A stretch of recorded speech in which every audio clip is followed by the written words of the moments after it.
we are going to talk about Calafiori, but again, I wanted to ask you about William Saliba. I'd not seen this all day until you mentioned it in the group chat about Real Madrid potentially coming in for Saliba. Like, what's your understanding of that situation?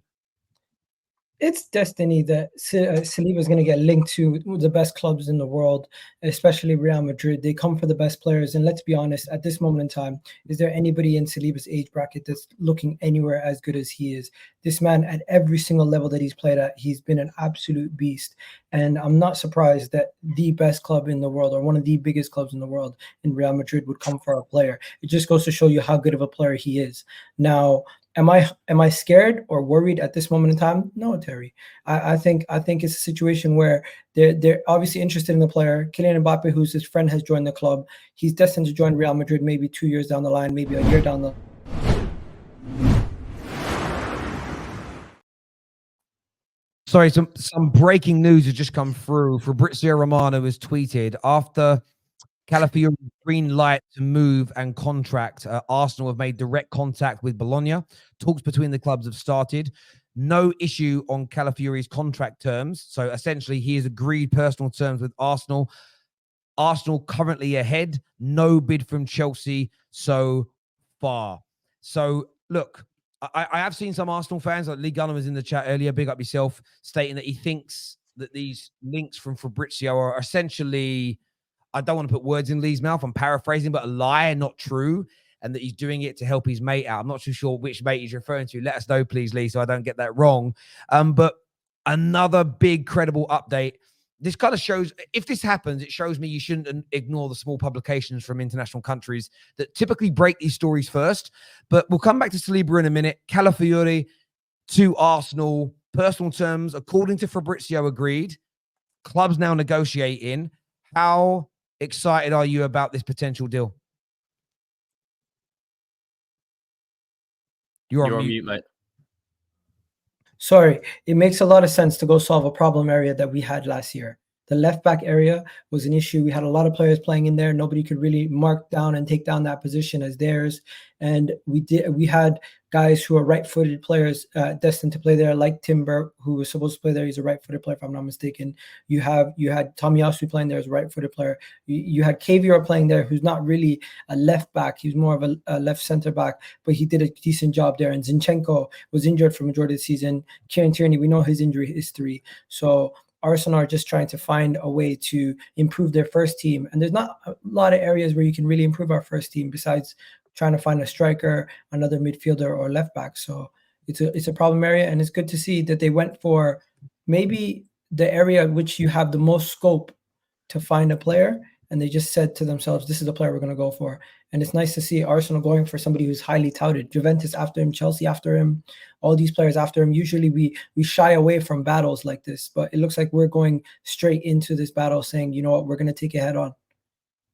I'm not gonna lie, I'm a bit pissed off for this because we were the first English club to be linked with him.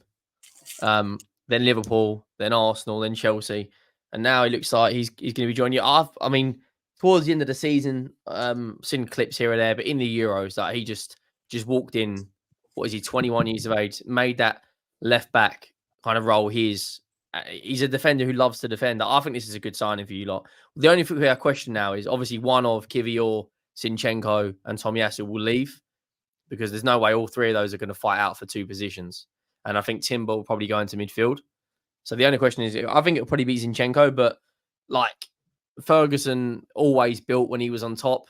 You know, he always tried to bring in the best players while he was winning league titles. I know you're not winning league titles yet, but it's a great start to the window. Like every rival fan should be annoyed at this because I think in a few years' time, I think he'll be a world-class player. I actually said that. People seeing Arsenal agreeing a deal with Calafiori, already having one of the best defensives, they're shaking in their boots. They're like, how many defenders do these guys need? That's what I'm seeing. But if you really look at it, that was a big problem area last year. So we're solving a big issue with that signing. What I don't understand, I'd love to throw this to Kate first.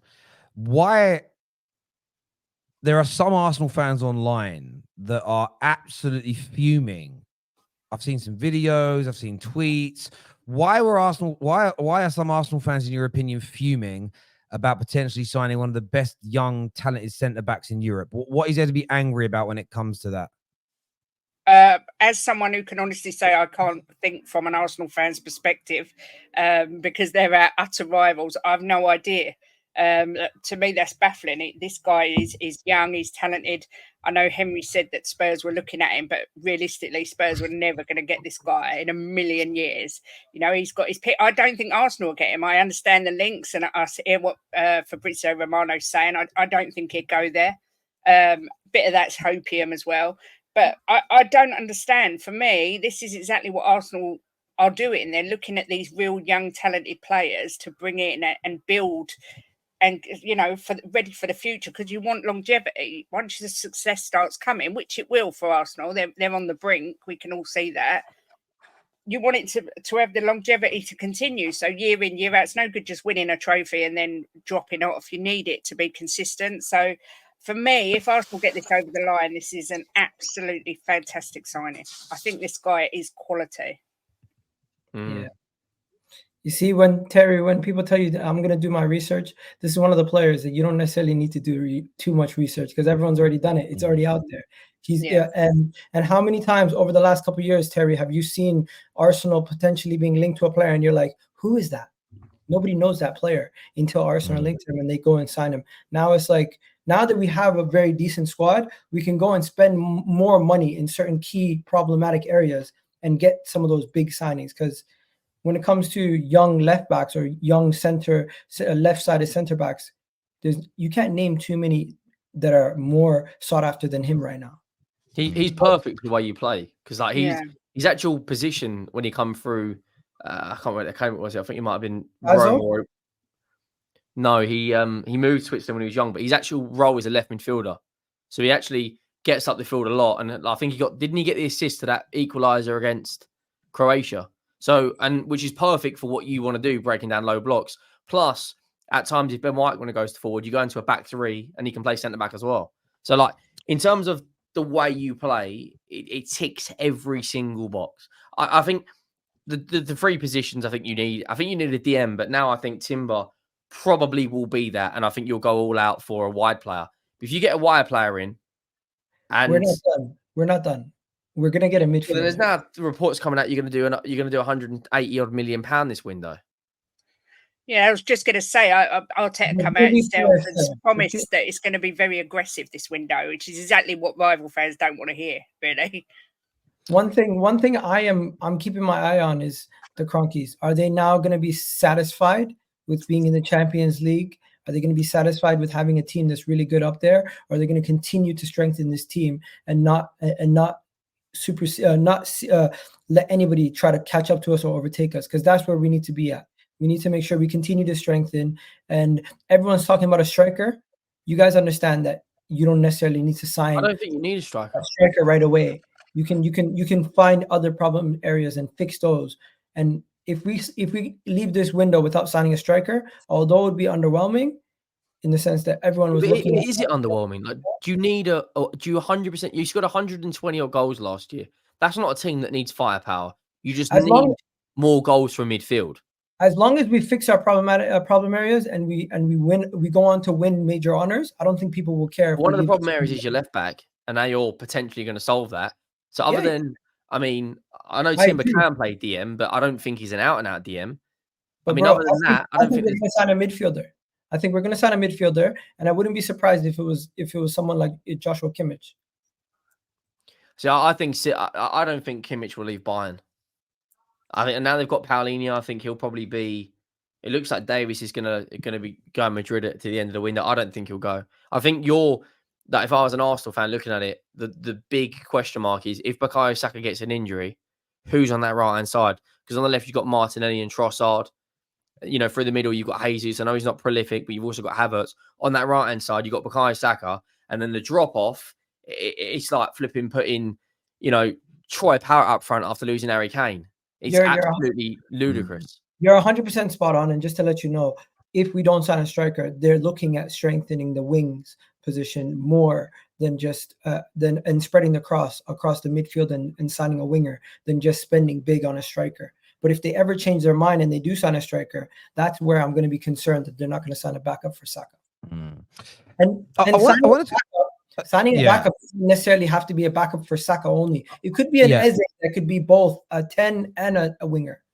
I get that. I don't want to go off the Calafiori thing for a minute. I want to go back to something that Kate said.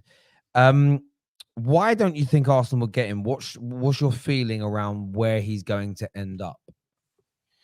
I think he'll end up at Juve. I really do. He was linked there. They said the agreement was in place, and then it all went quiet. And now they're saying the agreement's in place with Arsenal. I just personally think that's where he'll end up in Juventus. But obviously, I'll probably be completely wrong. But that's just my feeling. Kate, let me throw a spanner in the works. Do you know who Juventus's backup plan is? Go on. It's Caviar at Arsenal. So we could directly give them their alternatives. And then they don't necessarily have to be in the race for him anymore, and it would cost them maybe half the price.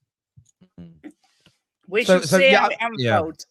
So I suppose your view, Kate, is that Arsenal are sort of being used a little bit by Calafiori's team to get Juve to finalize this deal, essentially. Yeah, I think.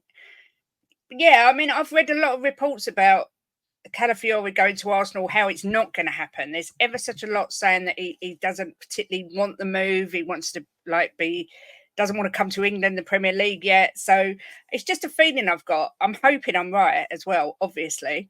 But I mean, you obviously don't want to lose Saliba. Supposing you lost Saliba, how do you feel if Saliba goes, but you get Calafiori? I know they're not the same position, but I'm just asking how you'd feel. I'm just going to tell you right now, it would be catastrophic if Arsenal lost Saliba right now, and we wouldn't do that. We're not looking to take steps backwards to take step forward. We are trying to improve and win. We're not going to lose William Saliba, especially with the fact that he's just recently signed a new deal. There's no reason for the club to sell him at this point. And I don't think anybody who tried to come in, even if it was Real Madrid, would be able to would even come close to a valuation that we'd look at as realistic. You could put 150 million on the table. I think Arsenal would refuse it for Saliba right now. I think Arsenal refusing to sell Saliba, when you guys gave the new deals to some of your top players, so I started doing that 18 months ago. That was one of those moments where I was like, oh, Arsenal are annoying me here. Because Arsenal have been a team predominantly throughout my life who, as soon as they have a good player who reaches top class to world class standard where everybody's looking at them and rates them, they haven't paid them the going rate of salary, and or they've been sold to a rival or another big European club. But you've tied them all down to new deals, which I feel feels a little different to me. You know, they haven't won a big trophy yet, like a league title or a Champions League. They won the FA Cup, to be fair.